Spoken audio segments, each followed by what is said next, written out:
Today on the show, Africa e-commerce firm Jumia pushes ahead with New York listing. Zambia external debt rises to over $10 billion at the end of 2018. Plus, Tanzania sees overall spending up slightly in 2019 to 2020. Hello and welcome. This is Business Incorporated coming to you live on Channels Television. I'm Chimizie Obi Iwago. First, the markets. And started on the African continent, investors' mood were kind of subdued at intraday as little activities were seen across board. Only the EGX 30 index in Egypt was in the green at intraday, but that was marginal. South Africa's JSE index was down 0.10%, while the NSE was down 0.04%. Kenya closed in the red on Tuesday. In the Middle East, the Dubai stock market rose today, supported by a jump in Korea firm Aramex, while Saudi Arabia also gained as most of its banks traded higher amid rising oil prices. In Dubai, the index was up 0.05%, while Saudi Arabia was up 0.59%. The Abu Dhabi index was down 0.86%, with the United Arab Emirates top lender First Abu Dhabi Bank slipping 0.7% and Abu Dhabi Islamic Bank shedding 1.8%. Qatar's index edged down 0.04%, with Mesaieed Petrochemical losing 3.4%. And European markets traded mixed in the morning after the UK's Brexit deal with the EU was rejected by lawmakers in a landmark defeat for British Prime Minister Theresa May.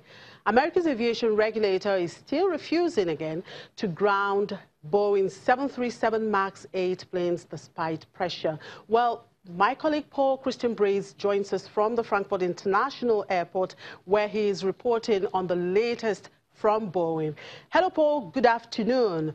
Well, what feeds are you getting from where you are now? The U.S. FAA has refused to ground the Boeing 737 MAX and finds itself more and more isolated from the rest of the world. Around 40% of the planes are barred from flying by now. What are the ramifications of the 737 MAX issue for the travel industry in general?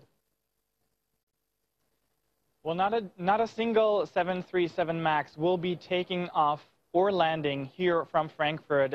It won't even enter the European airspace, actually. It's the same on all European airports and also in Singapore, in Malaysia, and in a host of other countries where the plane will not only not take off or land, it can also not go into the airspace.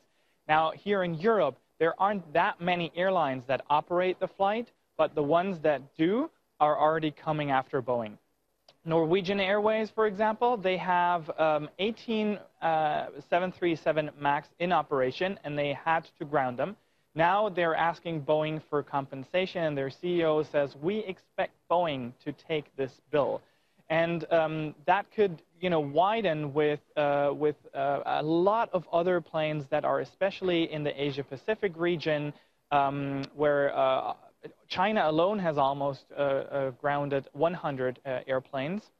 It would also have huge ramifications for the U.S., where a giant fleet is operated at both American Airlines and the name escapes me right now, but American Airlines do have a lot of flights. Crew members even have asked their CEO to stop the plane from taking off, but so far that is not happening. Boeing insists that the plane, that everything is fine with the plane.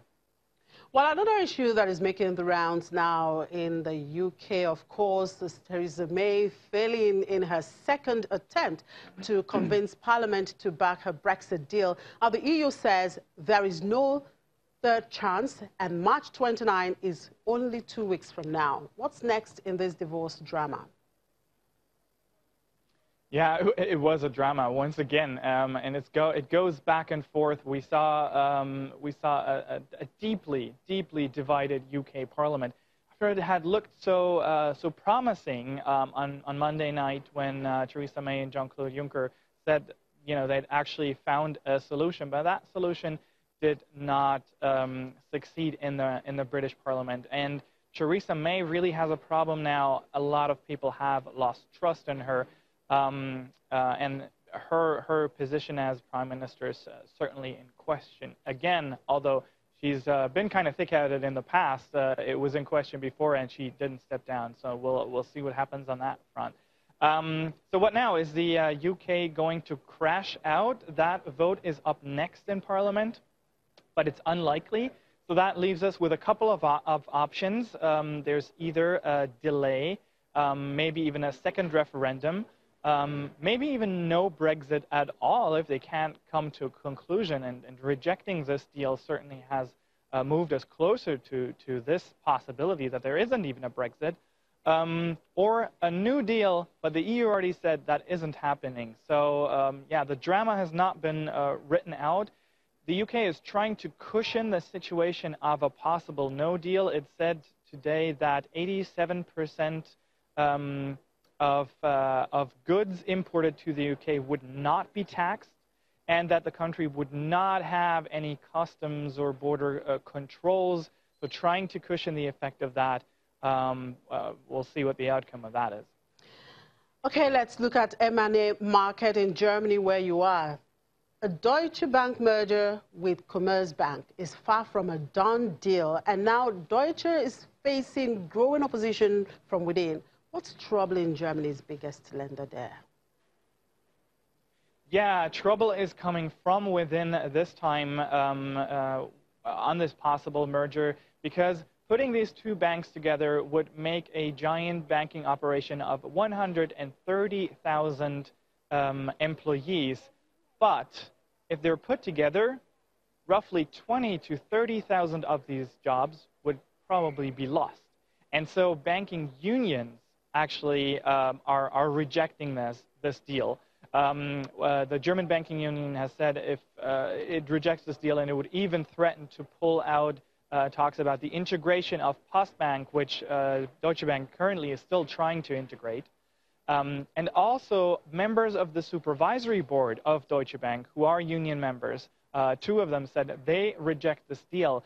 And that's a big deal because in Germany, unions have a very loud voice and a lot of say. They usually make about half of the board members.